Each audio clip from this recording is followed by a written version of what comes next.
Hey, good morning, everybody. Dr. Ricky T here. It's Wednesday, about 8:32 Pacific time. Hang on here. I'm going to go over to my Instagram account and go live at the same time, which is a miraculous, amazing technology moment.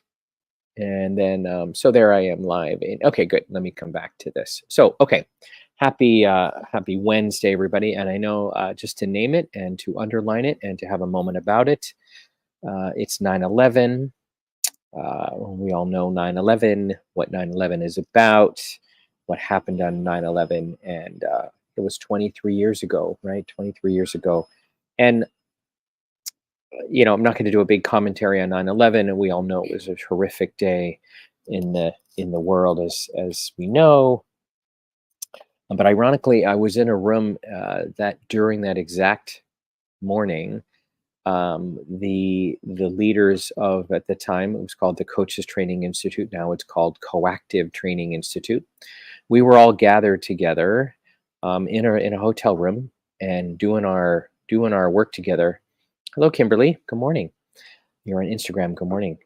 Um, we were gathered together. There was about, I think, 20 of us at the time of the Coaches Training Institute's existence, and we were in a room, and or actually we were just gathering, and right, and we it was an amazing room to be in as we were watching and witnessing this horrible experience in our land. And the bottom line is we were aware of what was happening, of course, and but we continued to do our work. We didn't ignore anything, of course. We had televisions on. We were aware, but we remained focused on the issues at hand that we were working on as an organization. And we took breaks, of course, but it was a we processed it with each other, and obviously millions and millions and millions and millions of people needed to process that horrific, horrendous event in whatever way they needed to do it. So anyway, here we are 23 years later, and we are still here. Lots of people are not here, as we know from it. But I guess I believe in the human spirit deeply. There's tragic things that come along that wake us up, right? And that has us have us be aware at a whole nother level, to be grateful for life, to be grateful for what we have, to be conscious of our impact. All the sort of the awarenesses that get raised with something horrific like that. So I know that's true for you. If you're watching this right now, if you're watching this later, I know that if we were in a workshop together, we could go around the circle and you would all have insights for yourself and your life, your relationship life, your work life, with the work you do in the world, whatever, based on that day, because it was such a cataclysmic, you know, trauma of horrificness that had us go, wow, okay, what's my life really all about, and what do I want it to be about? So lots of deep conversations, of course, came out of that. But anyway, want to take a moment and honor the fallen folks from that day, obviously. And I had some friends who were in the actual building, got out in time. I'm not going to go down that story lane, but fascinating stories of the choices they made that day, and some made, as we obviously know, some made choices to go down, some made choices to go up. An amazing moment of a choice that created a different outcome. So anyway, 9/11, honoring it here in this moment, and to have a moment for all of us on this day to consider, what is my life all about, and what do I want it to be about. So, which led me to a concept that I've been playing with, a concept that I read about, a concept that we all, I think, yearn for, and that I named this post this morning. I think, what did I call it? My relationship with flow, or my experience with flow, right? And for you to consider as I, speak to you through the amazing technologies here of Facebook or Instagram or YouTube. First of all, to consider, what is flow for you? What does flow mean for you? Right. And, as a good coach, I would ask you the question and for you to reflect. Hi, Jessica. So feel free to to put in the chat, a word or two or a sentence or two on what is flow for you? What does it mean to be in flow? And, I think there's a lot of, it's a personal answer, right? And I'm going to offer you some thoughts on what it means for me and how to be in it and what does it mean to be out of it. Because I think it's a state. It's a state of, anyway, just to consider. So I'll just take a breath for a minute and have you consider, what does it mean for you to be in flow? I will say every time I say it, my mind goes to, I think the opposite of flow is fear. Like it's another F word, right? Like if I'm not in flow, I'm in fear. And I think those are an interesting juxtaposition of two states, right? Right? Excuse me, I'm going to cough 1 second.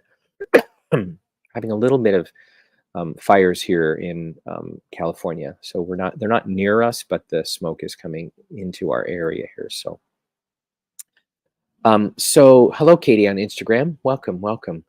So, by the way, Jocelyn on my team has an amazing tech and genius and marketing guru, can help tell me what's going on Instagram. I can't see Instagram. I can see Facebook comments, but I can't see Instagram comments. So she's letting me know what's going on over there on Instagram. So if you have a comment or a question, feel free to jot it in there. But I think the opposite of flow is fear, right? It's that state of over managing my life. I'm going to go to the opposite of flow for a second, because sometimes, by the way, to find out what the word means to me, I have to go to the opposite. So the opposite of flow for me is trying to manage all the circumstances, right? I'm trying to get everything right, and my home and my life and my money and my, and when I have all those things sort of set, then I'll finally be in flow. I'll finally be free of, right. And we all know this is just a ridiculous context of living, right? The circumstances are constantly changing. Life is like this. It's like I'm in, I'm out, it's working, it's not, and then this worked and then this didn't work, and it's a very um so I think, now let me bounce over to flow, and I'm going to link flow to this idea of improv classes. So I do come out of the entertainment business many years ago. Um, yeah, yeah, Susan T. We were stationed in Washington D.C. You're talking about 9/11. Yeah, hubby at the Pentagon, life changing, and in ways we are a better family for it. Yeah, Susan, beautifully said. It's out of the tragedy comes clarity sometimes to kind of you know hate to have loss of any kind of life, but sometimes a thing like that, you know, jolts the business as usual life, right? Flow. This is from Susan. This is great. I love that you guys are commenting on what flow for means. Gracefully gentle energy for me. Yeah, beautiful language there, Susan. To sort of speak about it as an energy, and it's a way to be with all the um, let me say it this way. You know how you start to talk and you realize you have a better definition than the one you planned? I think that the definition for me, or the way to think about it, is it's to your point, Susan. It's like it's like water, right? The river of the water in a river, right? It's in flow, it's flowing, it bumps into things, it gets caught in little eddies, and then sometimes it goes really fast, and then sometimes it goes slow, but it keeps moving, right? It keeps moving. And related to that, some of you probably know this, but water's mostly associated, if you look at many different trainings and philosophies and ideology, water is associated with emotions many times, right? Crying out of the eyes, right? Water out of the eyes. Water is associated with emotions. So you want to connect This is for me. I'm just seeing if it resonates for you. The to be in flow means I'm in fluidity with my emotions, right? I don't try to suppress them. Sometimes I might need to manage them if I'm at work and I have a right. I have to manage them a bit, but I'm also at permission to kind of let them work their way through me, right? Like this has to be expressed. This has to be expressed. Like I woke up this morning. I had an interesting dream last night. I'm not going to go into it, but I do love the dream stuff. I do remember a lot of my dreams, and my dear sweet husband, could feel something's going on with me, and I had to share this dream. That was a pretty disconcerting, So I had to process it. I didn't have to process it. I just needed to speak it and to sort of find its way by expressing it. And that's the other part of flow is what needs to be expressed that then I can release and not have it get stuck or boxed up anywhere in my psyche or my body, because they've also proven that if you don't express what's going on consistently over time, it actually gets locked in the body and the body starts to react. We all know this. I'm singing to the choir. If you follow me or you're in this world of personal development or leadership development or spiritual development, which I love the combo of, you get this concept, right? So the other part about it is when I'm in worry or fear, I think those are cousins for me. I'm not in flow. I'm in a stuck sort of stale right, and there's no creativity that wants to happen. There's just a right sort of a panic, right? There's like a freeze moment. So now just want to offer some ideas. Yeah, hello, Loretta. Welcome, Loretta Fox. Hi. I know you're on Instagram. So uh, things that I do, we all have our ways. So things that I do to sort of offer me or bring me back to a state of flow is, first of all, I have lots of people to talk to. So I work with a Jungian therapist, and I have a business and personal coach, and I have people in my life that I can lean into to kind of keep this creative force moving, because it needs a place. I'm an extrovert. I need to talk about it. I need to sort of process it many, many times. For many of us, we need to process it, right? We need to just, and I mean, process is an overused word. Sometimes I just need to express it, right? I just need to say it. Which leads me to so talking to people, right? Calling people, having planned conversations. Another thing that many of us do is, you know, again, this is going to be very obvious, but I'm going to name the obvious things, is to go to be in nature again.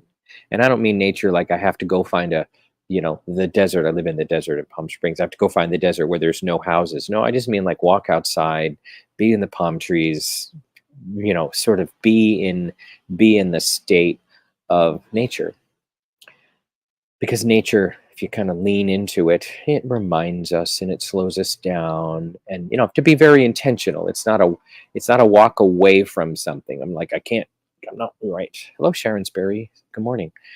um but it is that to go into the space of nature, because if nature's ever a model of flow, is it not? Right, it's just the water. I mean, we have some fires going on here. Like, it's a constant recreation of itself over and over and over again. And it's a great metaphor for us, and we are of nature, I believe. So when I go into nature, I kind of go, oh yeah, right, let me breathe and slow this down, which is the third thing I just want to speak to, is the slowing it all down. And we have a culture that faster is better. Sometimes I need to do fast with my business. Sometimes I need to do fast on logistics. Sometimes I need to move, to work out and to get my heart rate up. I need to move fast. So there's reasons to move fast, but fast is not a constant state. It's not a sustainable constant state. So to slow it all down, and in that slowing it all down, I just want to offer this too, is to remember who you are.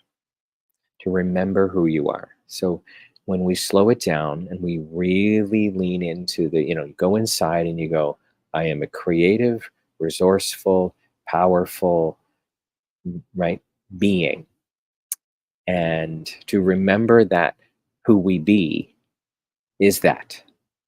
I know that for you. I know that for me. There are days when I forget it, when I'm out of flow. I'm basically have forgotten who I am. I am in a state of chaos and worry, and that I don't, I can even, my voice even changes, right? I get into a state of, uh-oh, right? I don't have, and if I go behind the curtain of what's really going on, is I forget that I have the capability and the creativity and the ability to generate whatever I need to generate, right? Whatever I need to generate to be a safe, um, uh, a life that is in a state of being, that I have the ability to create that.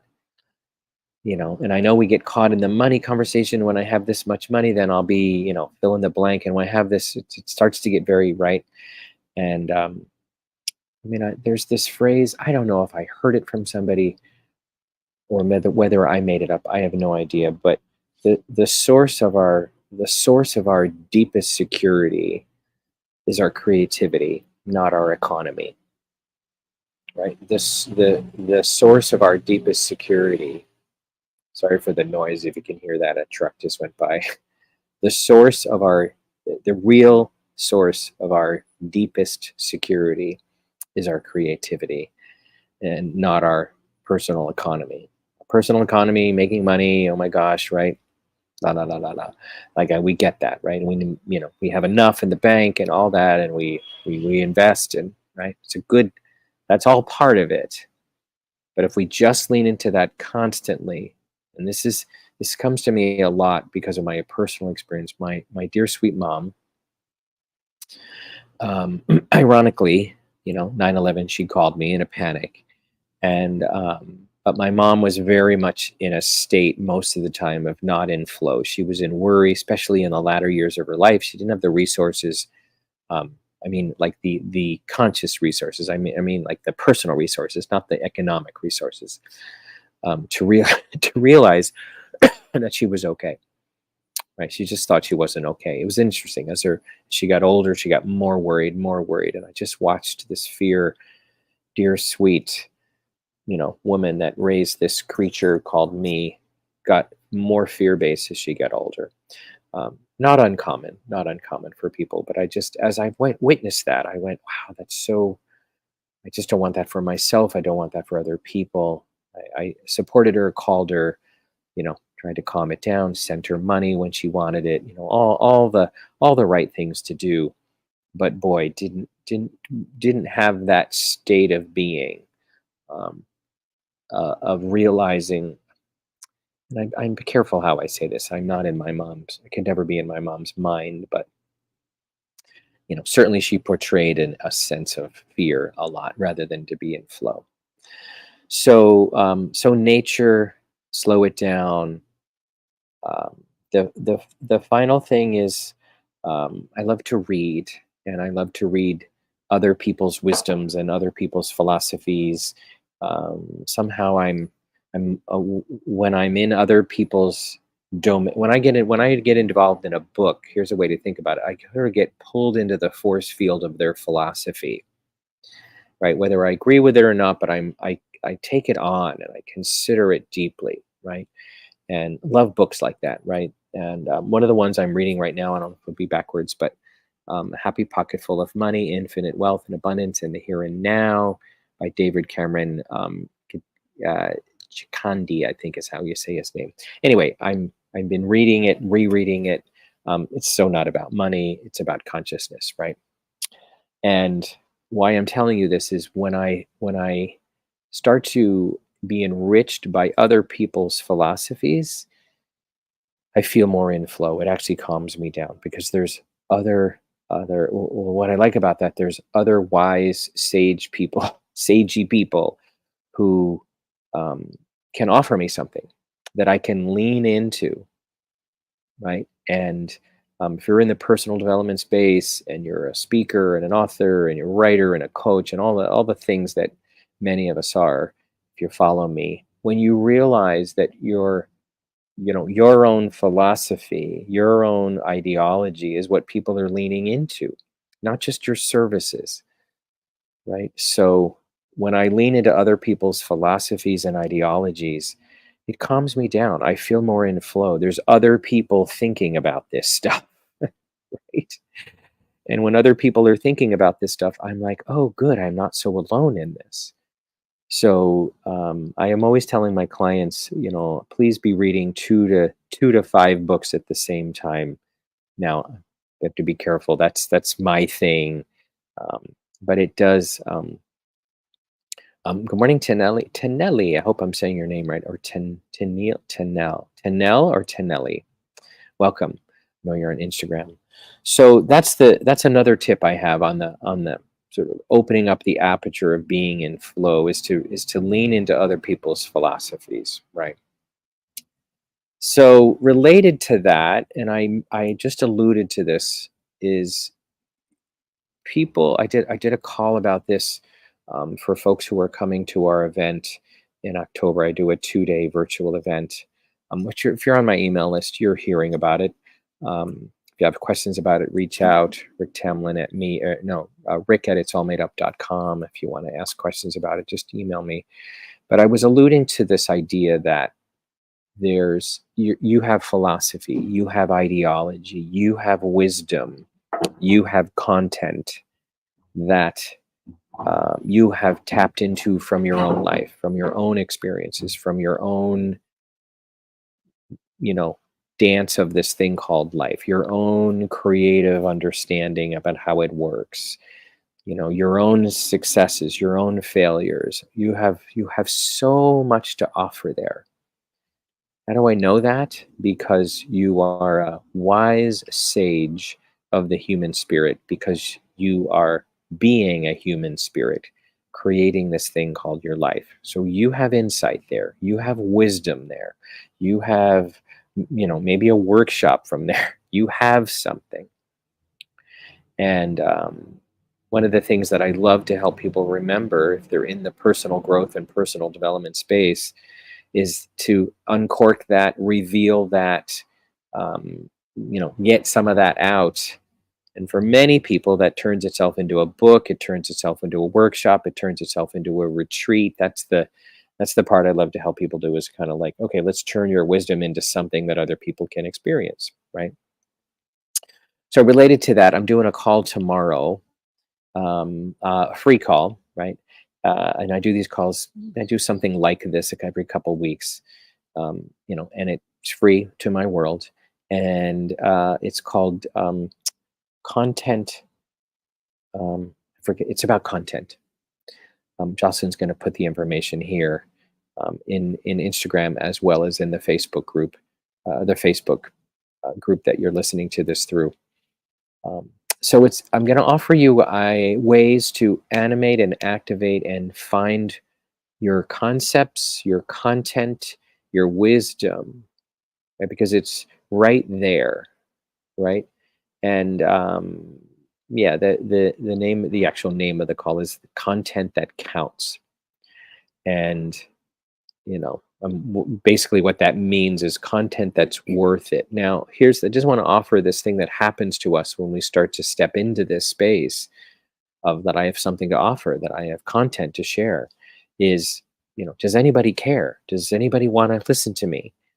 Right? Well, that's a personal choice. That's an internal, you have to decide that I'm one of those people that I want to put my wisdom, not just my, when you go to social media, I'm just not talking about telling the world what, you know, the birthday cake that you like. There's that, that's about just sharing your life. This is about actually sharing the wisdom you have about life into the world, right? And where does that content come from, right? And how do you find it easily? So we're going to do a couple exercises tomorrow to really get that flywheel going.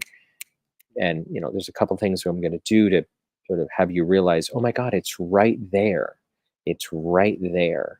And you have something to say about whatever it is. and you are a wisdom guide. And that's the way to think about it too. Is the um, sorry, I got a little sidebar moment here from my chat space that I wanted to see. Um, the role that I'm inviting you to step into is wisdom guide. Wisdom guide. I know we got so many hats out there. I'm a coach, I'm a speaker, I'm a trainer, I'm a coactive coach, or whatever world you come from, right? And there's the role that I play, right? And you tell the world the role that you play. And I want to widen and expand your consciousness and your understanding of who you really are.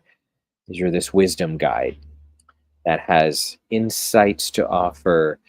That is you're a bit of a guide to support people, right? And for many of you, I'm going to connect the dot. I'm going to help produce you for a second. It's a little mug that we've made. Um, I love our tagline, by the way. Where passion means business, right? So when you start to actually realize you have stuff to offer, content or concepts or philosophy, and you capture it, and here's the tactical part. If you started to capture it every day, whether you speak about it, whether you write about it, whether you post about it, whether you journal about it, I can guarantee you in 45 to 52 weeks, you will have a book. You will have a book. And I'm always reminding people, you don't have to write, you don't just sit down and write a book.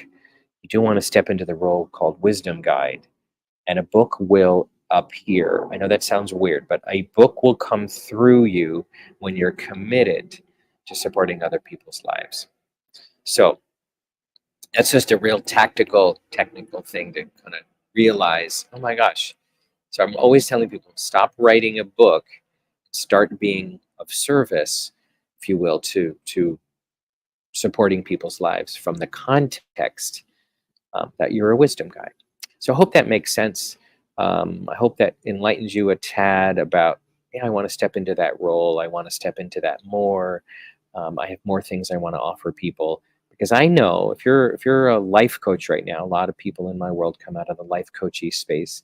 You do offer wisdom to that person one on one. I know you do, right?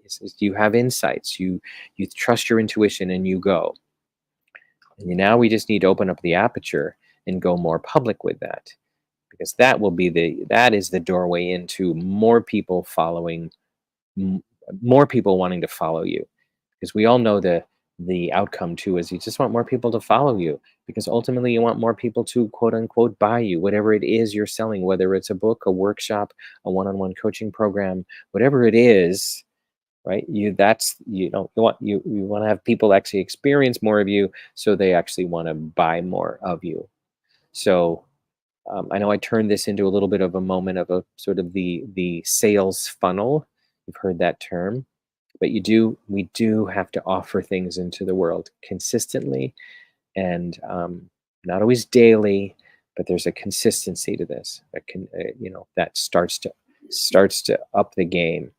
And one final thing I'll offer to this about this perspective is, um, when you start to speak your wisdom into the space, I promise you, you will step into flow will find you. You don't have to work on it. You start to just you be in flow because you're in a state of commitment. Because I actually think the path to flow is to be committed to something, to be committed to people's lives, to be committed to changing something, to be right. That creates a state of you have a job to do, and I'm here to offer something.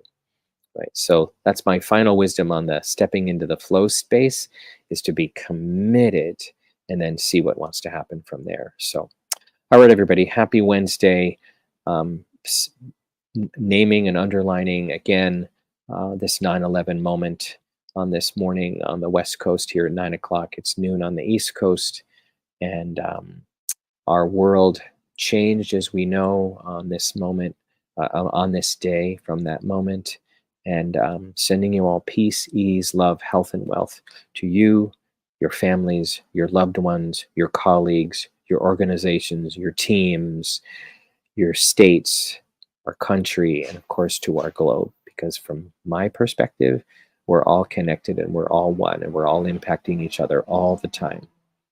So let's be more conscious about it. Let's be more compassionate about it, because I think consciousness and compassion go together a lot. So blessings, everybody. Have a great rest of your day. Hope to see you on that call tomorrow. It is a free Zoom call, and the link has been dropped here.